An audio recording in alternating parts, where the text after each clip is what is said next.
गुरुग्राम में मेट्रो विस्तार के लिए भूमि पूजन कार्यक्रम का आयोजन किया गया, जिसमें केंद्रीय मंत्री मनोहर लाल खट्टर और मुख्यमंत्री नायब सैनी शामिल हुए। मुख्यमंत्री नायब सिंह सैनी ने कहा कि आज शिक्षक दिवस के अवसर पर मेट्रो रेल परियोजना का भूमि पूजन हम सब के लिए गर्व की बात है। तेजी से बढ़ते हुए शहर को एक आधुनिक और सशक्त परिवहन की आवश्यकता थी। मेट्रो रेल का ये सपना केवल ईंट पत्थर का प्रोजेक्ट नहीं, बल्कि हमारे शहर की आर्थिक प्रगति, पर्यावरण की सुरक्षा और नागरिक सुविधाओं से जुड़ा हुआ संकल्प है। उन्होंने कहा कि गुरुग्राम वासियों को मेट्रो के आने से जाम और प्रदूषण से मुक्ति मिलेगी। मेट्रो के लाभ हर आम नागरिक की जिंदगी में महसूस होंगे और ये परियोजना गुरुग्राम की नई पहचान बनेगी। उन्होंने कहा कि ये परियोजना यहीं पर नहीं रुकेगी, इससे आगे भी इस परियोजना के तहत रेजांगला चौक से द्वारका सेक्टर 21, सेक्टर 56 से पंचगांव और रैपिड मेट्रो कॉरिडोर जो दिल्ली से करनाल, दिल्ली से नीमराणा, गुरुग्राम से फरीदाबाद और नोएडा तक बढ़ाया जाएगा। उन्होंने कहा कि प्रधानमंत्री नरेंद्र मोदी ने पिछले 11 वर्षों में देश को नई गति देने का काम किया है। मुख्यमंत्री ने बताया कि गुरुग्राम के विकास के लिए निरंतर बजट में भी प्रावधान किए गए हैं। 2014 से अब तक गुरुग्राम विधानसभा में 1909 करोड़ रुपए खर्च करने का काम किया गया। हमारी सरकार का लक्ष्य पूरे हरियाणा में संतुलित विकास कराना है। बजट की सरकार के पास कोई कमी नहीं है।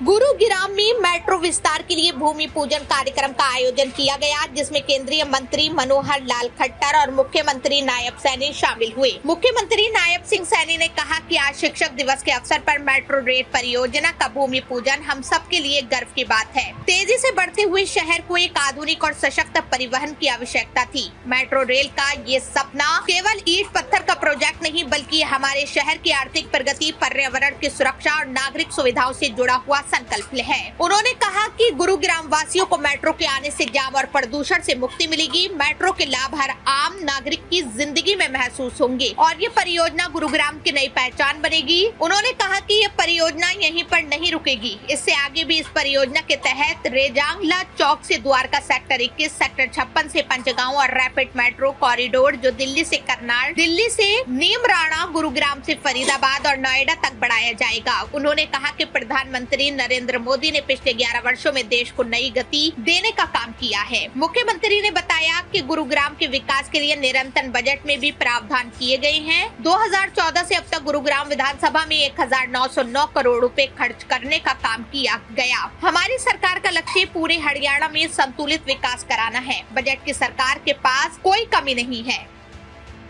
गुरुग्राम में मेट्रो विस्तार के लिए भूमि पूजन कार्यक्रम का आयोजन किया गया, जिसमें केंद्रीय मंत्री मनोहर लाल खट्टर और मुख्यमंत्री नायब सैनी शामिल हुए। मुख्यमंत्री नायब सिंह सैनी ने कहा कि आज शिक्षक दिवस के अवसर पर मेट्रो रेल परियोजना का भूमि पूजन हम सब के लिए गर्व की बात है। तेजी से बढ़ते हुए शहर को एक आधुनिक और सशक्त परिवहन की आवश्यकता थी। मेट्रो रेल का ये सपना केवल ईंट पत्थर का प्रोजेक्ट नहीं, बल्कि हमारे शहर की आर्थिक प्रगति, पर्यावरण की सुरक्षा और नागरिक सुविधाओं से जुड़ा हुआ संकल्प है। उन्होंने कहा कि गुरुग्राम वासियों को मेट्रो के आने से जाम और प्रदूषण से मुक्ति मिलेगी। मेट्रो के लाभ हर आम नागरिक की जिंदगी में महसूस होंगे और ये परियोजना गुरुग्राम की नई पहचान बनेगी। उन्होंने कहा कि ये परियोजना यहीं पर नहीं रुकेगी, इससे आगे भी इस परियोजना के तहत रेजांगला चौक से द्वारका सेक्टर 21, सेक्टर 56 से पंचगांव और रैपिड मेट्रो कॉरिडोर जो दिल्ली से करनाल, दिल्ली से नीमराणा, गुरुग्राम से फरीदाबाद और नोएडा तक बढ़ाया जाएगा। उन्होंने कहा कि प्रधानमंत्री नरेंद्र मोदी ने पिछले 11 वर्षों में देश को नई गति देने का काम किया है। मुख्यमंत्री ने बताया कि गुरुग्राम के विकास के लिए निरंतर बजट में भी प्रावधान किए गए हैं। 2014 से अब तक गुरुग्राम विधानसभा में 1909 करोड़ रुपए खर्च करने का काम किया गया। हमारी सरकार का लक्ष्य पूरे हरियाणा में संतुलित विकास कराना है। बजट की सरकार के पास कोई कमी नहीं है।